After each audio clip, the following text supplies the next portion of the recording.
ഇതാണ് ഇതിൻ്റെ opening screen. നമുക്ക് ഇൻവോയ്സ് ക്രിയേറ്റ് ആണെങ്കിൽ ജസ്റ്റ് ക്രിയേറ്റ് വൗച്ചറിലേക്ക് പോകാം.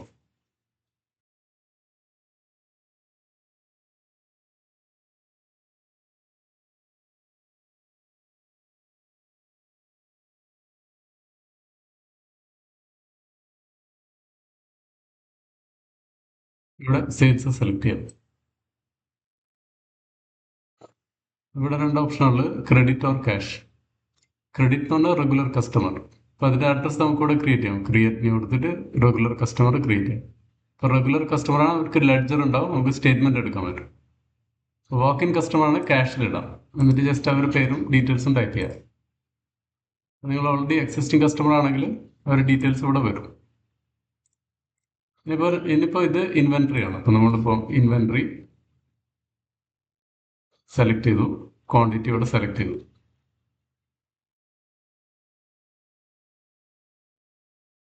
അപ്പോൾ കൂടുതലുണ്ടെങ്കിൽ ജസ്റ്റ് ആഡ് ഇൻവെൻട്രി കൊടുത്തിട്ട് സെലക്ട് ചെയ്യാം.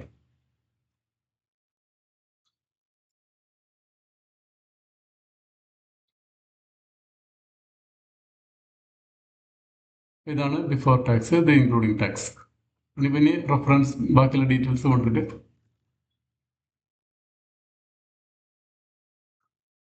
സബ്മിറ്റ് ചെയ്യാം.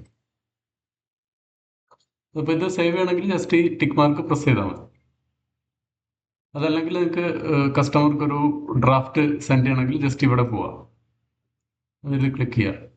എന്നിട്ട് ഇവിടെ ഈ നമ്പർ ക്ലിക്ക് ചെയ്ത് എന്ത് ചെയ്യുക, ഇത് ഡൗൺലോഡ് ചെയ്യുക, പെർഫോം ഇൻവോയ്സ്.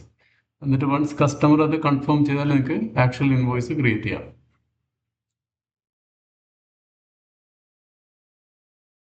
ഇതാണ് ഇൻവോയ്സ്. ഓക്കെ, ഇത് പെർഫോം ഇൻവോയ്സ് ആണ്, QR ഇല്ല. അപ്പോൾ വൺസ് കസ്റ്റമർ കൺഫേം ചെയ്താൽ നമുക്കത് ഒറിജിനൽ ഇൻവോയ്സ് ക്രിയേറ്റ് ചെയ്യാൻ പറ്റും. അപ്പോൾ നെക്സ്റ്റ് ടൈം നിങ്ങൾ ഹോമിൽ പോയിട്ട് റിപ്പോർട്ട്സ്, സോറി നോട്ട് വൗച്ചർ, ഈ ഡ്രാഫ്റ്റിൽ പോവുക. ഈ ഇൻവോയ്സ് അവിടെ കിടപ്പുണ്ട്, ഡ്രാഫ്റ്റ്. ഇത് ക്ലിക്ക് ചെയ്തിട്ട് നിങ്ങൾ എന്ത് ചെയ്യുക, copy and create new sales invoice. ഇത് വേറെ ഒന്നും ചെയ്യണ്ട. ഇപ്പോൾ ക്യാഷ് ആണ് നമ്മൾ സെലക്ട് ചെയ്തത്. ക്യാഷ് എന്ന് പറഞ്ഞാൽ അവരൊരു പേയ്മെൻറ്റ് മെത്തേഡ് ഉണ്ടാവും. നമുക്കിവിടെ ലെഡ്ജർ ക്രിയേറ്റ് ചെയ്യാം. വേറെ എന്തെങ്കിലും പെറ്റി ക്യാഷ് അക്കൗണ്ട് അതിലാണ് നിങ്ങൾ റിസീവ് ചെയ്യുന്നതെങ്കിൽ ആ ലെഡ്ജർ നമുക്കിവിടെ ക്രിയേറ്റ് ചെയ്യാൻ പറ്റും. ജസ്റ്റ് ക്യാഷ് സെലക്ട് ചെയ്തു, സബ്മിറ്റ് ചെയ്തു. ജസ്റ്റ് ഈ ഗ്രീൻ ടിക്ക് മാർക്ക് പ്രസ് ചെയ്യാം. ഇപ്പോൾ ഇത് ജനറേറ്റ് ആയി. ഇനിയിപ്പോൾ ഇവിടെ ക്ലിക്ക് ചെയ്താൽ നിങ്ങൾക്ക് അത് ഡൗൺലോഡ് ചെയ്യാൻ പറ്റും.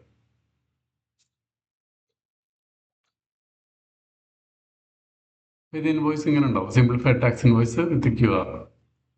ഇത് ടോട്ടൽ 800 പ്ലസ് 120, 920.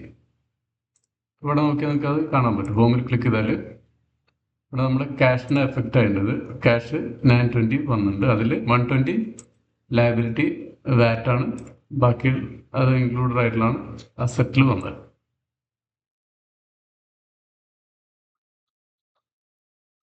ഇങ്ങനെ ഡ്രിൽ ഡൗൺ ചെയ്ത് ഇതിനകത്ത് പോകാൻ പറ്റും. ഇനി ക്രെഡിറ്റ് ഇൻവോയ്സ് ആണെങ്കിൽ just same create voucher sales എടുക്കുക. ഇപ്പോൾ നമുക്ക് ക്രെഡിറ്റർ ഇല്ലെങ്കിൽ നമ്മളത് ക്രിയേറ്റ് ചെയ്യണം. റെഗുലർ കസ്റ്റമറിനാണ് ക്രെഡിറ്റ് കസ്റ്റമർ. അതായത് നമ്മൾ ഇൻവോയ്സ് ചെയ്യുന്നു, പേയ്മെൻറ്റ് പിന്നെ, അല്ലെങ്കിൽ അവർ സ്റ്റേറ്റ്മെൻറ്റ് ചോദിക്കുന്ന കേസിലെല്ലാം അത് ക്രെഡിറ്റ് കസ്റ്റമറാക്കി മാറ്റാം. എന്നിട്ട് എന്ത് ചെയ്യാം, നമ്മൾ ഇപ്പോൾ ഓൾറെഡി ഉള്ള കസ്റ്റമറെ ഞാൻ സെലക്ട് ചെയ്യണം.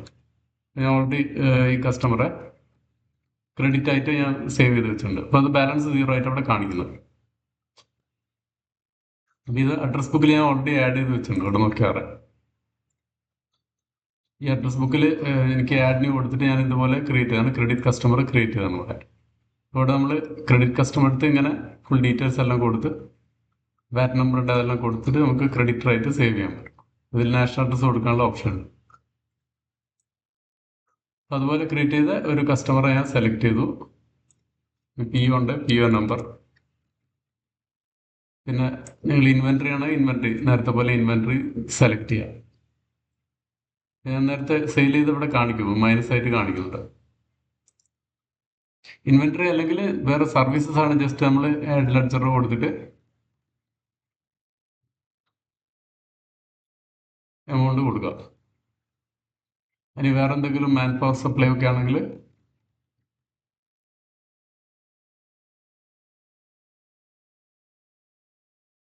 ഇവിടെ നമുക്ക് വേണമെങ്കിൽ ചേഞ്ച് ചെയ്യാം.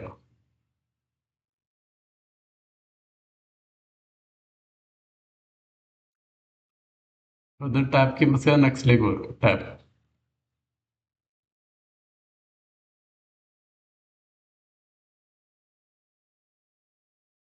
ഇതാണ് ടോട്ടൽ. ഓക്കെ, ഇനി അത് സബ്മിറ്റ്. ഇതിപ്പോൾ ക്രെഡിറ്റ് ആയിട്ടാണ് വരുന്നത്. ക്രെഡിറ്റ്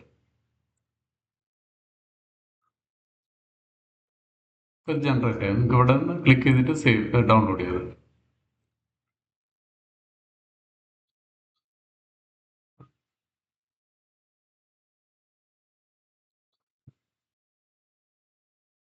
ഇങ്ങനെ വരും.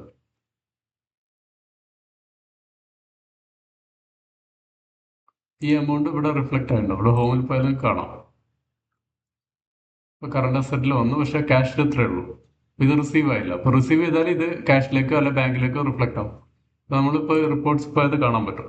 വൗച്ചറിൽ പോയാൽ നിങ്ങൾ സെയിൽസ് പോയത് സെക്കൻഡ് വൺ. ഇതിപ്പോൾ ക്രെഡിറ്റ് ആണ്. ഇതിപ്പോൾ പേയ്മെന്റ് കിട്ടിയില്ല. അപ്പോൾ ഇത് കിട്ടിയ പെൻഡിങ് ക്ലിക്ക് ചെയ്യാൻ നമ്മൾ ബാങ്കാണ് ബാങ്ക്, എമൗണ്ട് എത്ര കിട്ടിയെന്നുള്ളത് കൊടുക്കുക ഇവിടെ. ഇപ്പോൾ 1000 കിട്ടിയെങ്കിൽ 1000 കൊടുക്കും, സബ്മിറ്റ്. ഇവിടെ ബാക്കി ഇവിടെ കാണിക്കും അല്ലേ, ഡ്യൂ. ഓക്കെ, ഇനി ഇവിടെ ഹോമിൽ പോയാൽ നിങ്ങൾക്ക് കാണാം. ഇവിടെ തന്നെ ഫ്രണ്ട് സ്ക്രീൻ തന്നെ കാണാൻ പറ്റും. നമ്മളെ ബാങ്ക് അക്കൗണ്ടിൽ 1000 വന്നു, ക്യാഷ് ഇത്ര, കറണ്ട് ലയബിലിറ്റി ഇത്ര, ടാക്സ് ഇത്ര പേ ചെയ്യാണ്ട്, ടോട്ടൽ ഇത്ര. ഇനി ബാക്കിയുടെ കിട്ടിയിട്ടുണ്ടെങ്കിൽ ജസ്റ്റ് വൗച്ചർ പോവുക, ക്ലിക്ക് ചെയ്യുക. ഈ നമ്മൾ ക്രെഡിറ്റ് ഇൻവോയ്സ്, റെസിപ്റ്റ് ഈ രണ്ട് എൻ്റർ ചെയ്താലേ നമ്മളെ ബാങ്കായിട്ട് മാച്ച് ആവുള്ളൂ. സെയിൽസ് ഇൻവോയ്സ് മാത്രം ഉണ്ടാക്കി ബാങ്കിൽ വേറെ എമൗണ്ട് ആണെങ്കിൽ അത് രണ്ടും മാച്ച് ആവില്ല. അപ്പോൾ അത് ക്ലിക്ക് ചെയ്യുക. അതിന് ബാക്കി ഇത്രയാണ്. ഇനിയിപ്പോൾ അത് ഈ എമൗണ്ട്, അപ്പോൾ ഇത് ക്ലിക്ക് ചെയ്താൽ ഇത് കംപ്ലീറ്റ് റിസീവ് ആയി. ഇവിടെ കാണില്ലേ റിസീവ്ഡ് എന്നുള്ള സ്റ്റാറ്റസ്. പിന്നെ റെസിപ്റ്റ് നമുക്ക് ഡൗൺലോഡ് ചെയ്യണം. ഇവിടെ ഇത് ഡൗൺലോഡ് ചെയ്യാം. ഇവിടെ ക്ലിക്ക് ചെയ്താൽ റെസിപ്റ്റ് ഡൗൺലോഡ് ആവും. ഇതിവിടെ എന്താ വെച്ചാൽ ഇവിടെ എന്ത് ചെയ്ത് ബാങ്കിലേക്ക് വന്നു ഈ എമൗണ്ട്. അതിനകത്ത് ഇത്ര വാറ്റ് ഉണ്ട്, അസറ്റ് ഇത്ര ഉണ്ട്.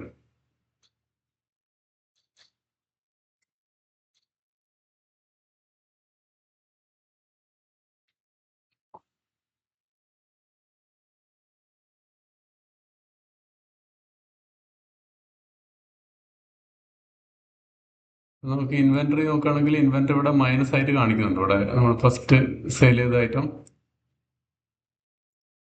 ഇത് മൈനസ് ആയിട്ട് കാണിക്കുന്നുണ്ട്. ഈ രണ്ടായിട്ട് നമ്മൾ സെല് ചെയ്യും. അപ്പോൾ നമുക്ക് പർച്ചേസ് ഇട്ടാൽ അത് പ്ലസ് ആവും.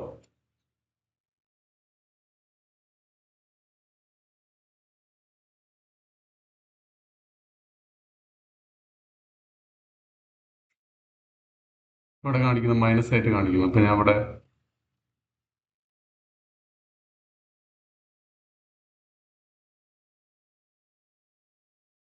നോക്കി അത് പ്ലസ് ആയിട്ടുള്ളൂ.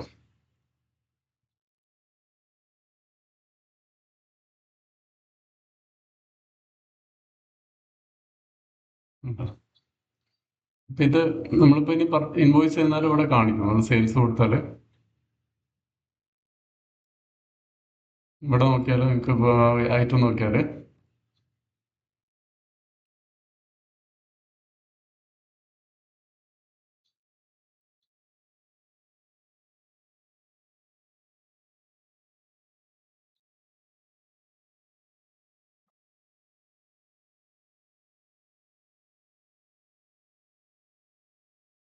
ഇതാണ് ഐറ്റം. ഓക്കെ, ഇവിടെ ക്ലിക്ക് ചെയ്താൽ തന്നെ അതിൻ്റെ ഡീറ്റെയിൽസ് കാണിക്കുന്നു. അല്ല, നമുക്ക് സെയിൽ ചെയ്യുന്നവർ തന്നെ അവിടെ കാണിക്കും. ഇവിടെ ക്രിയേറ്റ് വൗച്ചർ എടുത്താൽ അല്ലെങ്കിൽ ക്രിയേറ്റ് കൊട്ടേഷൻ എന്തെടുത്താലും അത് കാണിക്കും. ഇവിടെ തന്നെ ബ്രാക്കറ്റിൽ കാണിക്കും അതിൻ്റെ ബാലൻസ്, കറണ്ട് ബാലൻസ്. അതുപോലെ നിങ്ങൾ ഇവിടെ ക്ലിക്ക് ചെയ്താൽ കണ്ടോ അതിൻ്റെ ട്രാൻസാക്ഷൻ ആർക്കൊക്കെ സെല് ചെയ്തു, എവിടുന്ന് വാങ്ങിച്ചു എന്നുള്ളത് കാണിക്കും. ഇവിടെ ക്ലിക്ക് ചെയ്താൽ ക്വറി മോഡിലേക്ക് പോകും ഐറ്റത്തെ ഇൻവെന്ററി.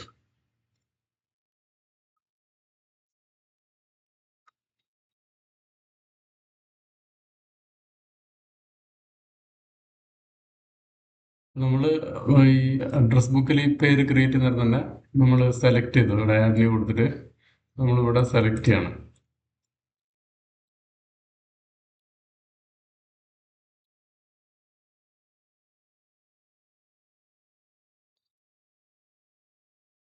അപ്പോൾ നമ്മുടെ ക്രെഡിറ്റ് കസ്റ്റമറിന് കൊടുത്തു. അപ്പോൾ ഓട്ടോമാറ്റിക്കലി ഇവിടെ അതൊരു ലെഡ്ജർ ക്രിയേറ്റ് ചെയ്യും.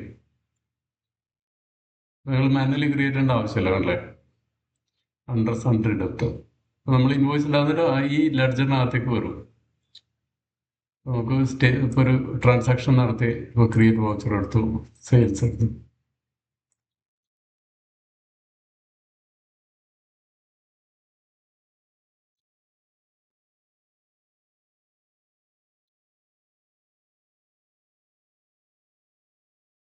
ഒരു സെയിൽ റെക്കോർഡ് ചെയ്തു ആ ലെഡ്ജറിനകത്ത്.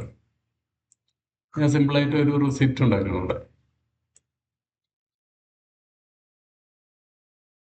ഇത് പെൻഡിങ് ആണ്. അപ്പോൾ ഇവിടെ ക്ലിക്ക് ചെയ്ത് ഞാൻ ഇതിനകത്ത് ഒരു ബാങ്കിലേക്ക് ഒരു അഡ്വാൻസ് പേയ്മെൻറ്റ് ട്രാൻസ്ഫർ എനിക്ക് 5000. അപ്പോൾ ബാക്കി 6000 പെൻഡിങ്. അപ്പോൾ എനിക്ക് ഇവിടെ ക്ലിക്ക് ചെയ്തിട്ട് അവരുടെ സ്റ്റേറ്റ്മെൻറ്റ് എടുക്കാൻ പറ്റും. ഇവിടെ ക്ലിക്ക് ചെയ്തിട്ട് സിംപ്ലി എനിക്ക് ആ സ്റ്റേറ്റ്മെൻറ്റ് ഡൗൺലോഡ് ചെയ്യാൻ പറ്റും. അങ്ങനെ വരും. ഒരു സെയിൽ, അതിന് അഗേൻസ്റ്റ് ഒരു റിസിപ്റ്റ്, ബാക്കി ഇത്ര. നമ്മൾ റിസിപ്റ്റും സെയിലും റിസിപ്റ്റും എടുത്താലേ കറക്റ്റായിട്ട് വരുള്ളൂ.